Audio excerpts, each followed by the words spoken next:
So guys, I have been cutting grass for a very long time, and I've cut a lot of lawns. I did some simple math the other day, and conservatively, I've cut over 17,500 lawns. Now, I've got 5 mowers that have over 1,500 hours on them. So whether you are a lawn care business owner, or if you are a homeowner looking to improve the quality of what is happening at your lawn, here are 3 things that I have learned after cutting 17,500 lawns. The first is blades matter, and not just sharp blades. There are all different kinds of mower blades. There are high lift blades, which is what you see here. It has this lift on it, and what that intends to do is it acts as a vacuum in the mower deck. It causes the grass blades to lift up so you get a really good quality cut. Now, high lift blades are fantastic in certain scenarios, but in our market on the Gulf Coast or Northwest Florida, we have a lot of sandy soil, and these blades right here will actually eat through your mower deck, because what they do is as they are spinning, they are creating so much lift on the soil that it's causing that sand to be pulled up into the top of your mower deck, and it will actually eat holes through the mower deck. So if you're looking for a premier cut, then yes, a high lift blade is probably what you want. But if you live in an area like Northwest Florida, or if you're cutting down on the beach somewhere, you do not want this. It will destroy your mower deck over time, basically acting as a sandblaster, eating up your mower deck. So what do you want if you're in a market that is cutting sandy conditions? You want a blade that is flat. We call these sand blades in our market. Those sand blades do not create near the amount of lift when they are spinning. So what that does is that keeps this entire big dust plume from forming. These blades right here, if you see guys mowing on the side of the road and it looks like an absolute dust cloud, it's because of the amount of suction that these blades get. You don't get that with a flat blade or a sand blade. The other option is mulching blades or gator blades, and those have fingers on them. And what that does is as it's turning, it's basically chewing up the grass inside that mower deck. What those fingers do that are sticking up on those mower blades is as they are spinning, they are actually chewing up that grass and mulching it down into nothing. So yes, we want sharp blades, but what a lot of people don't understand is we need a blade that is specific to our lawn. So if you are a homeowner and you have sandy conditions, you want a sand blade or a flat blade. Maybe you have a lot of leaves that you're constantly having to deal with. In that scenario, you want a mulching blade. Maybe you want a premier cut and then you're just trying to get good lift in that deck.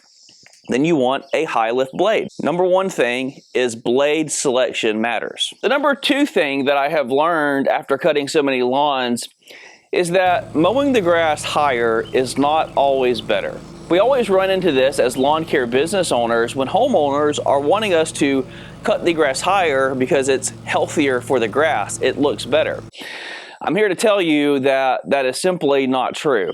What you want to be doing is you want to be cutting your turf at the height that is ideal for your turf. For example, if you are cutting a Bahia grass or a St. Augustine grass, these are warm season turf grasses in our area, we want to cut those high, probably on 4 inches or higher.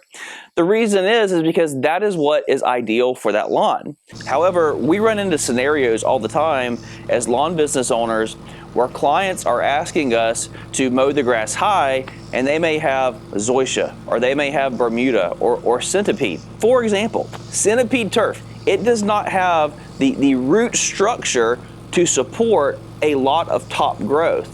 So if we're always blasting our centipede with nitrogen, trying to get that top growth and that really nice green growth, and we're trying to cut it high, eventually that lawn will decline. Likewise, on zoysia grass, cutting it high over time leads to a buildup of thatch, and then it chokes itself out because it gets so thick and so high, it will actually kill itself out. So if you are a homeowner and your lawn care company is cutting the grass too low, maybe just have a conversation with them and ask them why they are doing it. They are probably doing so because your lawn care provider is probably cutting the grass at that height because he knows what the ideal height is for that particular turf. Number two is mowing the grass high is not always best for the grass. The third thing that I have learned after cutting as many lawns as I have cut is that your sprinkler system and the water that you put on your lawn most of the time does more damage than it does good. Now let me first say that we have to have water on the lawn, but the mistake that homeowners make is they get a sprinkler system and they're so excited about their sprinkler system and they just decide, hey, I got a well. I'm going to just run it whenever I want. I don't have to pay my water bill. What happens is you end up inviting all kinds of problems in your lawn. Number one, the cut quality is not as good because your lawn is always wet and saturated. Number two, you are inviting disease into the lawn because grass is not intended to constantly be wet. Number three, whenever a lawn is constantly wet, it is inviting in a whole host of weeds that love wet lawns. And while a sprinkler system is a great tool to have in your arsenal as a means to take care of your lawn, I would say that what we see as lawn care business owners is most of the time people are over-watering their lawn instead of under-watering it. So what should you do? You should have a conversation with your lawn care provider about what is the ideal watering schedule for my particular turf type. Your lawn care provider is going to be able to tell you exactly how long that you should be running your sprinkler system for. He's going to be able to tell you how many days per week you should be running that thing. He's going to coordinate it with his schedule, so whenever he shows up, the grass is typically dry and he's going to be able to provide you an excellent cut. Those are the three most important tips that I can give you as a lawn care professional who has cut over 17,500 lawns. What tips do you guys have? Leave them down in the comments. I will read and try to reply to every single one. If you enjoyed this video, make sure to give it a like, and I will see you guys in the next one.